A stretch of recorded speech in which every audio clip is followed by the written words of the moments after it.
This is Learn It from an 80s Song. I am your coach, Patricia Freiberg. Today we have a very special guest. Please welcome Aashi Arora. She is the founder of iRise Executive Coaching. She has over 20 years of executive experience in healthcare operations, professional mentoring, and coaching. Her company, iRise, provides services to individuals who are seeking leadership, development, and enhanced performance. Aashi provides strengths-based executive coaching through programs designed to enhance management acumen, self-awareness, and emotional intelligence. Aashi has been focused on training and development since completing her advanced education. Her early career was based in billing and advanced clinical practice management, which later advanced into higher executive roles within University of California's system, including financial officer and chief administrative officer roles, responsible for budgets over $1 billion. Aashi has had numerous positions within the academic professional societies and maintains an assistant adjunct professor title with Loma Linda University's School of Public Health. Welcome, Aashi. I am so excited to have you here today. Thanks so much for coming on the show. Thank you, Patricia. I'm so excited to be here. So this is the part of the show where we have the big reveal as to what song we're going to be talking about today. So, can I get a drum roll, please? Aashi, what is the song that best resonates with the story you're going to tell us today? True Colors by Cyndi Lauper. Beautiful. Yes. What an amazing song choice. And I can see how it resonates with the story you're going to tell us today and our theme. But let me take us back in time just a little bit, back to 1986. Believe it or not, it was 1986. And this song spent 2 weeks at number one on the Billboard charts. It was nominated for a Grammy for Best Female Pop Vocal. Now, here's what's really interesting is I did a deep dive into Wikipedia. Thank God for Wikipedia. That's all I got to say. Here, the song was written by Billy Steinberg and Tom Kelly. Now, the song was originally given to Anne Murray. She turned the song down. And Cyndi then took a hold of it. But here's what was interesting that Steinberg says this. Cyndi completely dismantled the sort of traditional arrangement and came up with something that was breathtaking and stark. And there you have True Colors by Cyndi Lauper. Now, why this song also resonated with Cyndi Lauper was because she lost her friend, Gregory Nadel, to HIV and AIDS. Mm-hmm. Now, with that, she co-founded the True Colors Fund, which is a nonprofit to eradicate LGBT youth homeless.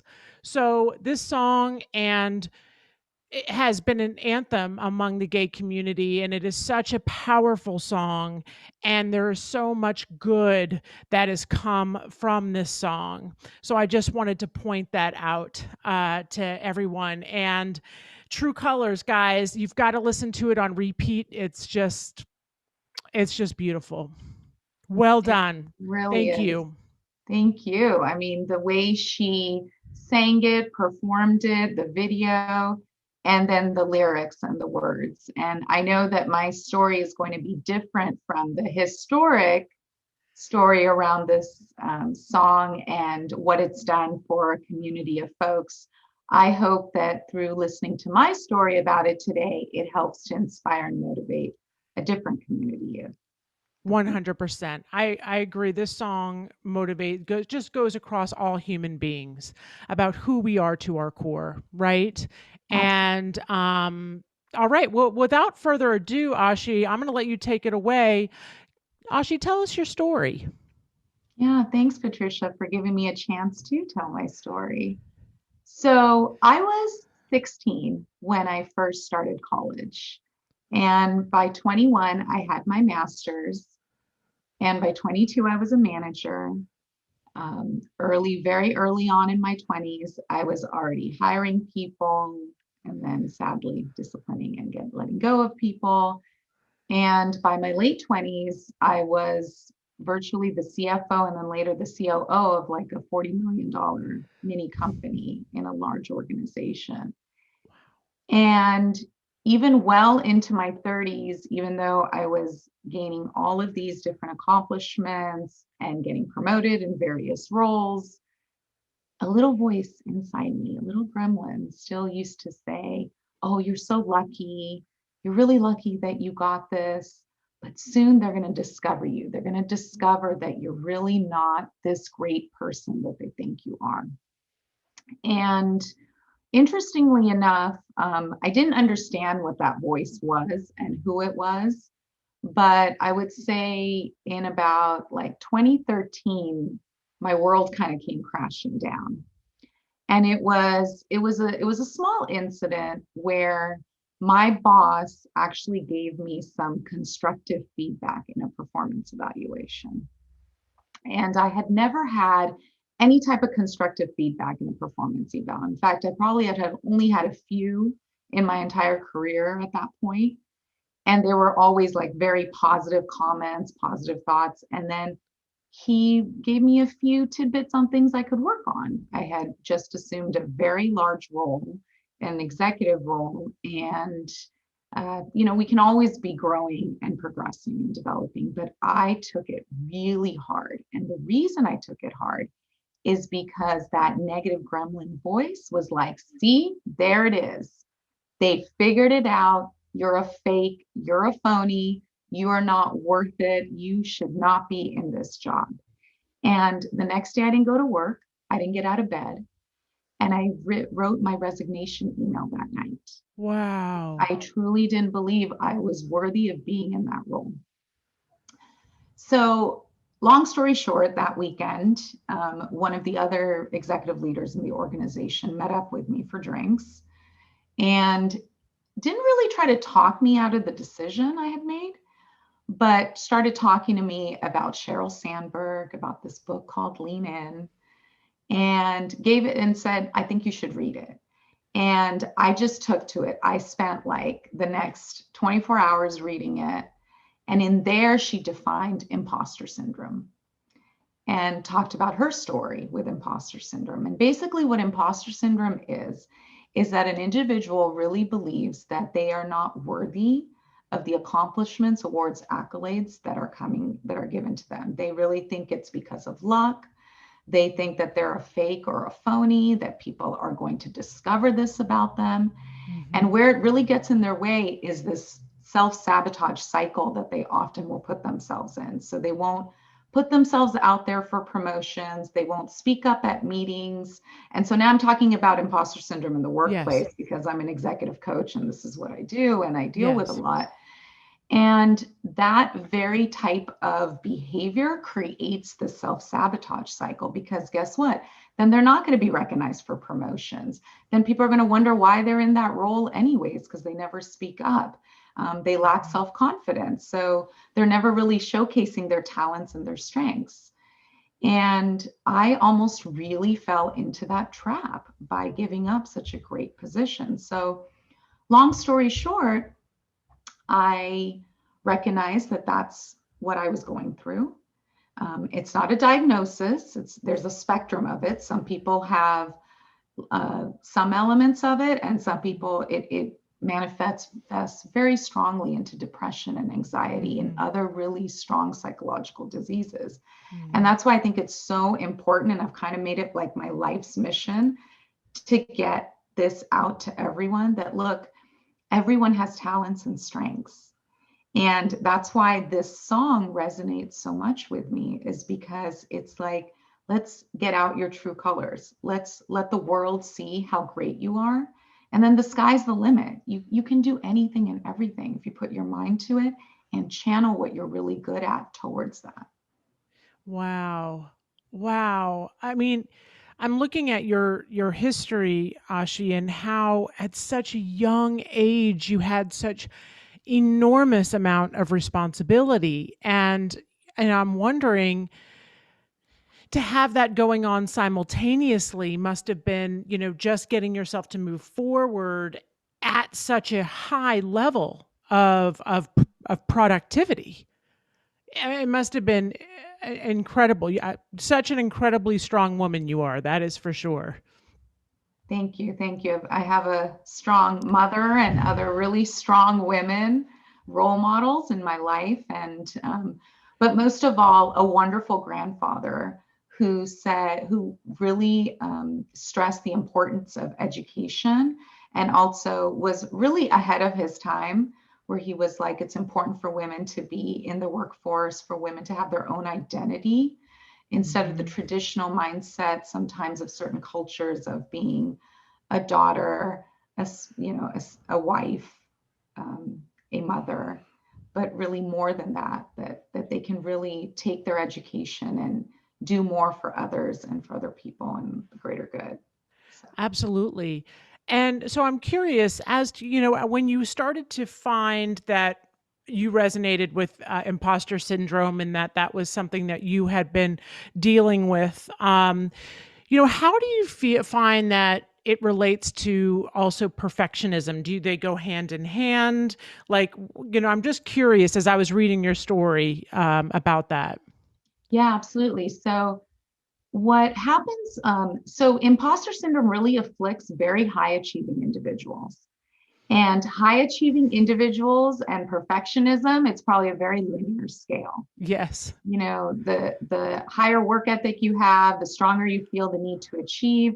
You probably also have this super level of perfectionism, always raising the bar. Now, some may call that like, well, that's what achievement is. You're raising the bar, you're doing better and better each and every time. Totally agree. I'm not discounting that at all. But the problem is when it starts getting in your way. And so perfectionism feeds the imposter monster, that little gremlin that I'm talking about that's feeding you all these negative thoughts, right? And Yes. so the imposter monster is telling you, if it's not perfect, you can't be doing this. Or Yes. you can't, like all these negative thoughts, right? Instead of saying, sometimes done is perfect. Sometimes I'm going to have to just move forward without trying to be perfect in terms of what I'm trying to do. Like, for example, Trisha, I still have that gremlin on my shoulder. Everybody does in one way or the other, right? Like, and I just have strategies on how to deal with it. So Right. as I was preparing for our podcast and thinking about my story, and I was reciting my story in my head, the gremlin's like, it's not perfect. It's not perfect. You can't say it. Cancel with her. You're not ready to talk to her. And I'm like, shut up. I'm trying to think here. Yes, and it's funny because I had my gremlin, saying you've got to be a good host. You have to do this, and make sure you're prepared enough. And so I had my own monster on my shoulder saying similar things about you coming on and making sure I do a great job for you. And so it sounds like I would love for our listeners to really understand how imposter syndrome in that continuum shows up. And I know this is your baby, is your specialty. How for you it was getting that constructive feedback from your boss that just kind of brought it all to a head, right? How Yeah. else do you think it shows up? And I'm thinking, when I asked you about perfectionism, I'm thinking about that for my own personal experience, right? So Yeah. I'm just curious, as because how much is I was trying to, in my mind, sift through, okay, how much is perfectionism? How much is imposter syndrome? And the way that you described it was so perfect. It's like these two linear lines that kind of go together. And how else do you think it would show up for different clients that you've worked with on that continuum?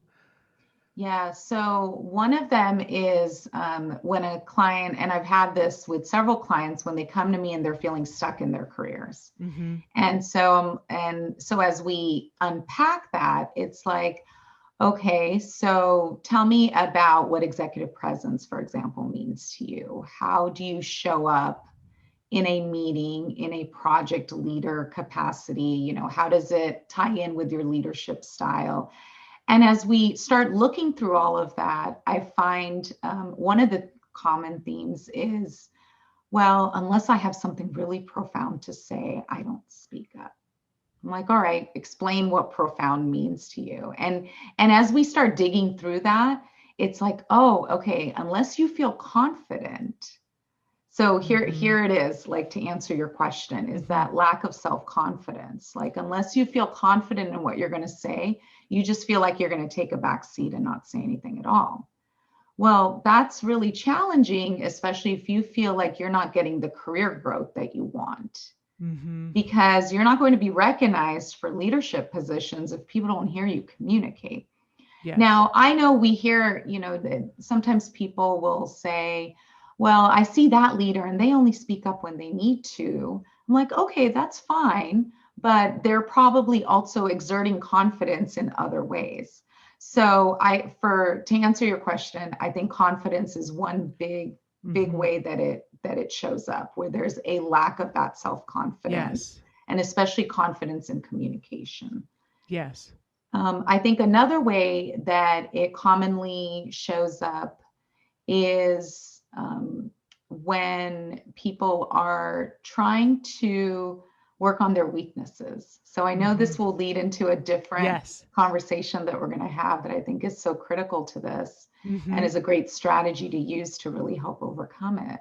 Yes. But I think that we as a society really focus a lot on how do we fix our weaknesses.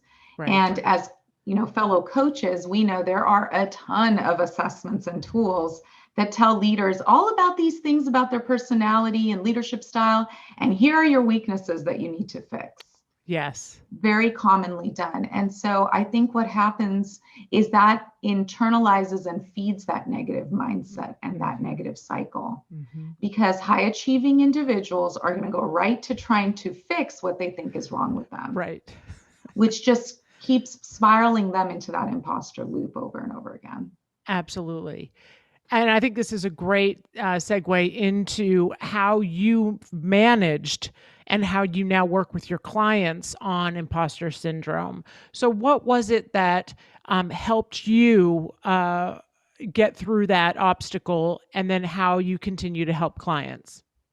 Yeah, absolutely. So one of the first things that I did was tell the people closest to me that I was struggling with this and dealing with this, that I finally had a term behind it. And so, to no surprise, there were a lot of people who had never heard of it either. I mean, we're talking 2013, 2014, even now in 2021, most people still that I talk to have no idea what imposter syndrome is. Right. And there's not a lot of research behind it. But if you Google it, there are a lot of articles and blogs. Like, the people are starting to really talk about it, and it's getting a lot of traction.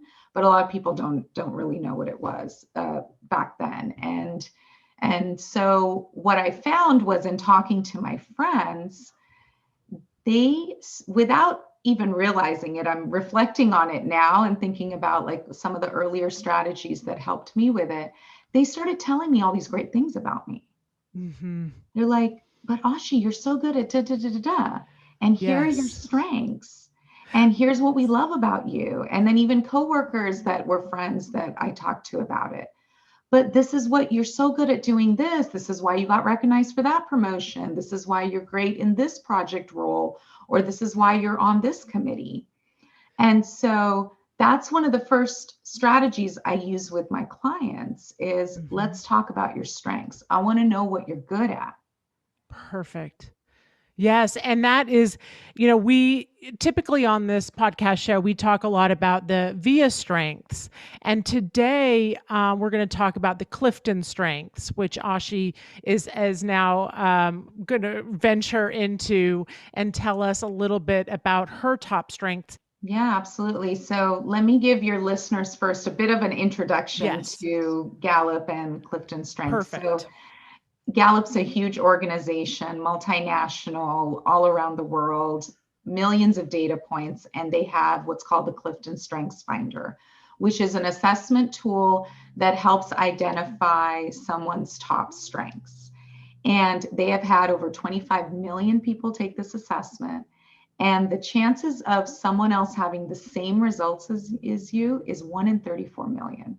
Isn't that crazy? It's so crazy. So it tells us that your strengths are unique to you. So even though you may have similar what are called talent themes than someone else, the order in which your talent themes show up also help you identify what your strengths are.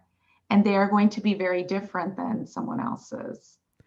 And so it's a super, super powerful tool. And so as a strengths certified coach, I start all my clients with that. Mm-hmm. And it creates a positive language and vocabulary that even like adds on to what they may already know about themselves or what someone else may be telling them about themselves in terms of their strengths. Yes. So that when we start looking at different goals or we start looking at different problems, we often say, okay, what are one of your top strengths you lean into that you could lean into to solve this? Or how can we aim one of your top strengths towards this goal and create a set of action items accordingly? Absolutely. Beautiful description. So precise, so perfect, so in your top strengths. So share with us. So share with us your top strengths. So two of my top strengths are arranger and discipline. So what arranger means is that I love to organize and help others organize and arrange, like make plans. And coupled with my discipline strength, which is where I get a lot of my structure from, my answer as such became very organized and structured. And so that's how I communicate. And that's also how I help my clients get to their goals and create structured plans to help them achieve those goals. So great. And then I saw that you have input in your top as well. And I love input. I actually have it. I think it's my number 6. And it's the collector of all of information and archives. And like for resources for people who love to study, I know Learner is in your top 10 as well. And so for those that really love to learn and they have input, they are buying all the different resources. How many resources can we archive? The bookshelves are packed. So great. And I can see that arranger in you. And I love this quote that I got from, speaking of input, because obviously I have input. I have this book here, the 2.0 Clifton Strengths. And I love the quote they put in there for arranger. How can you keep as many things in your head at once? Like, how can you keep that many things in your head at one time? And that is arranger. That's how they look at the world. How can I best arrange things and the most efficiently? Yep. Yeah, absolutely. Absolutely. Now you said you've got relator in your top 5. And it sounds like from what you had written and what you've said, that relator is something that you really leaned into in dealing with imposter syndrome and that obstacle. Yeah, absolutely. So, like I mentioned before, I use my relator strength to reach out to people I'm deeply connected to. So, as a relator, I believe in really deep connections with people. I really work on having not a lot of friends, but few very deep, meaningful connections with certain people. And so I relied on my network to figure out how to help me get through this. And through that process, I really learned about strengths, but it's also this other strategy that I use with my clients, which is who is on your personal board of directors? Love it.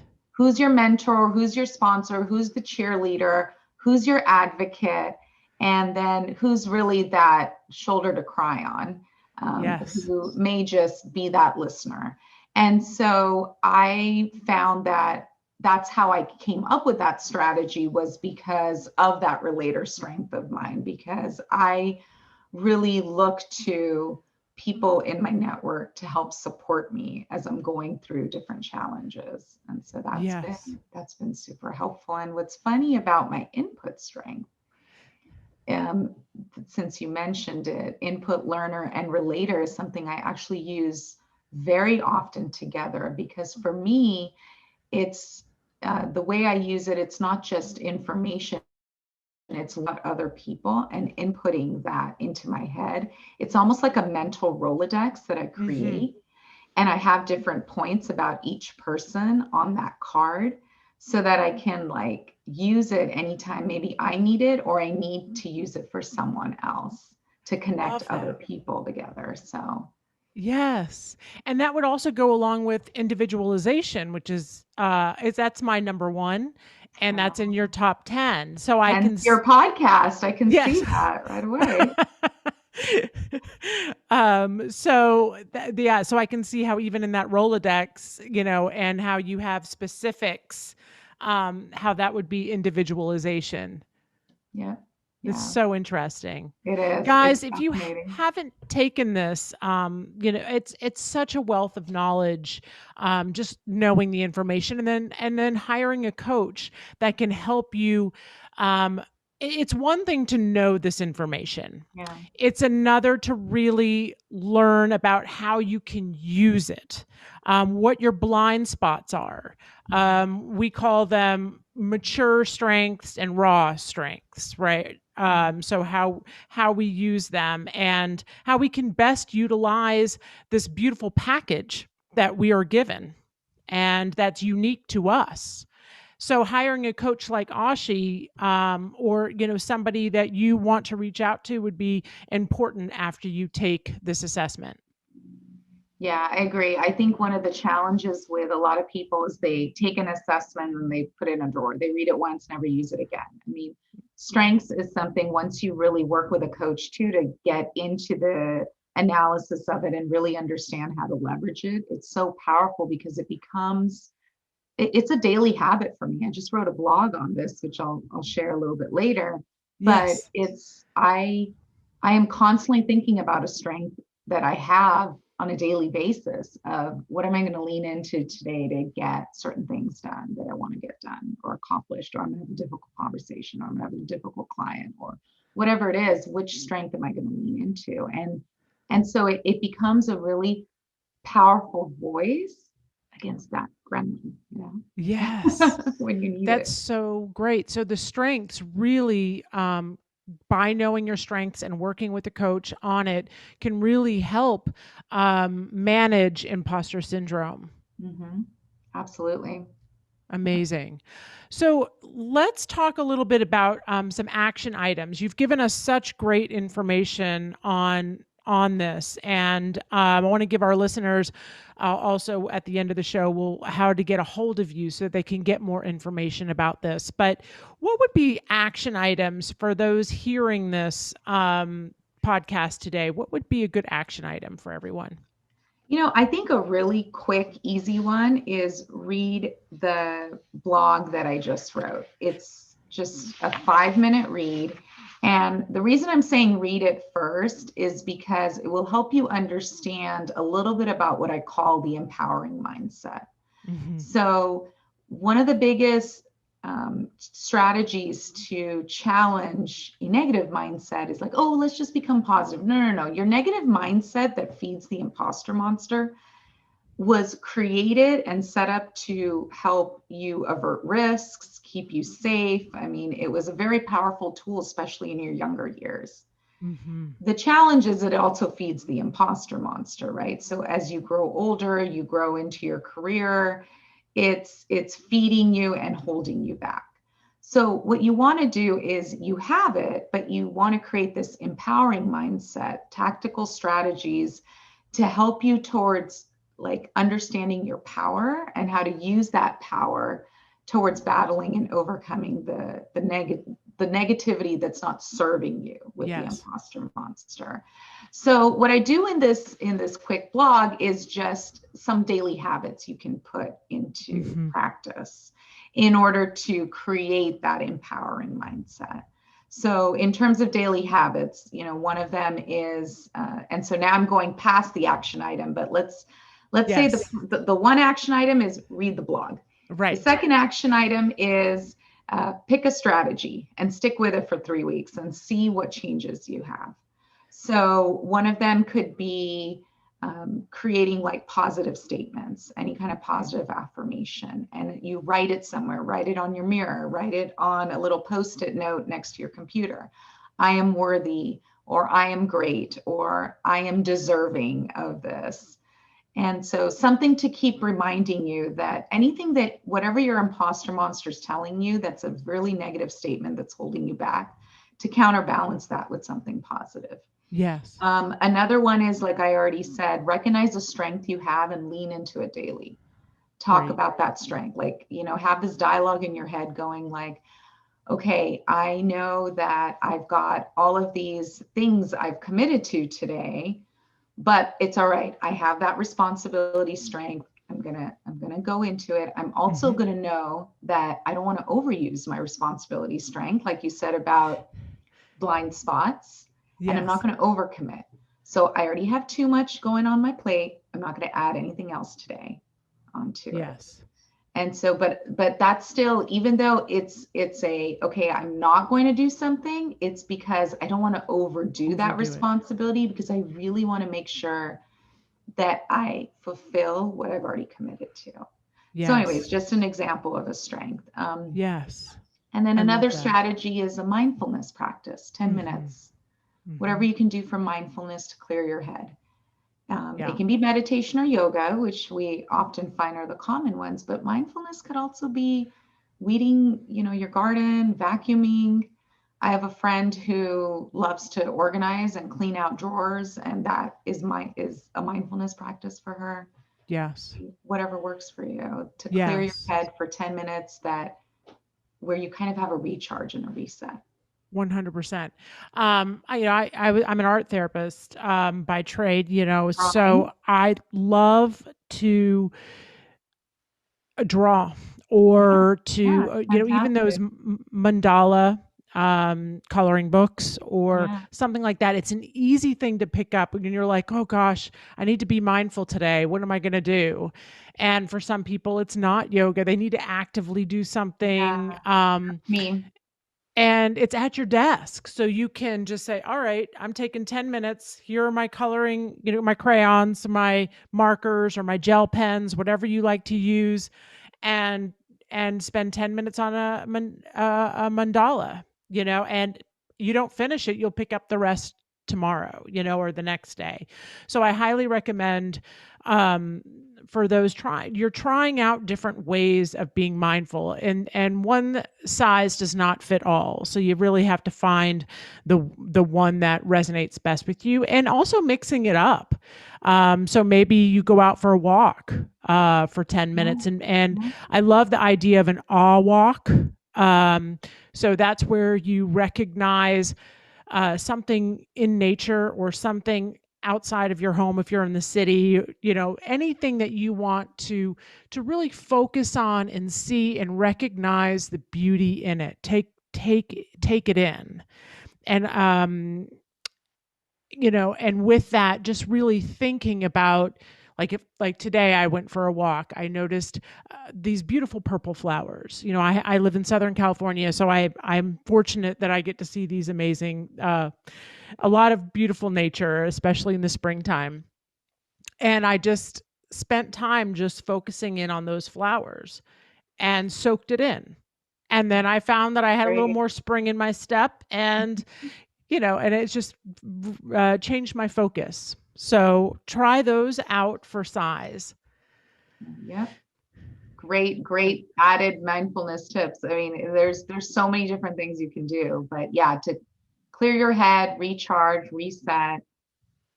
Absolutely. So good. This has been so amazing. I've learned so much by talking to you, Aashi. Thank you again for all of your information. Before we hit 80s trends, I want to know, how can we get a hold of you? How do we hear get to see your blog? Yeah, so my blogs are posted on my website, which is iriseexecutivecoaching.com. You can also email me at Aashi, AASHI, at iriseexecutive.com. And then I'm at LinkedIn, Facebook, Instagram, Aashi.irise. Love it. Well, thank you again for all the information. So now let's dive into those 80s trends. So Aashi and I, if you're watching YouTube, you see what we're wearing. But if you're listening, you don't get to see it. So I'm wearing bright neon yellow today for 80s, and we were just talking about it before the show that we see all the 80s, all these 80s trends coming back. And, I made this podcast, obviously I'm a Gen Xer, but, I made this podcast not knowing the 80s were coming back. So I guess I'm trending right now, and that's very exciting. That's a first. That's a first. So Aashi, you are wearing an amazing denim jacket, beautiful bright purple shirt, and she's got these amazing hoop earrings on. So she's definitely bringing in the 80s trend and looking spectacular. Thank you. Yeah, no, 80s was such a fun decade, of course, with like some crazy dress patterns and whatnot, spandex. And who would have thought that, in 2021 and especially 2020 COVID era, spandex has been a godsend. Thank God for spandex. Love 80s fashion trends for sure. I do too. What are some of your favorites if you look back? Definitely the hoop earrings. I haven't left it. Like 80s, 90s, 2000s, like I've never stopped wearing hoop earrings. No matter how much criticism I get from family and friends. I love my hoops. So that's definitely my favorite trend. And you wear them well. Thank you. I have a bunch of them. Yes. And I was thinking about the, I've noticed acid wash is coming back, and then of course all the bright colors. Yeah. Yeah. So it's really interesting to see it all come back. Super. Any favorite shows?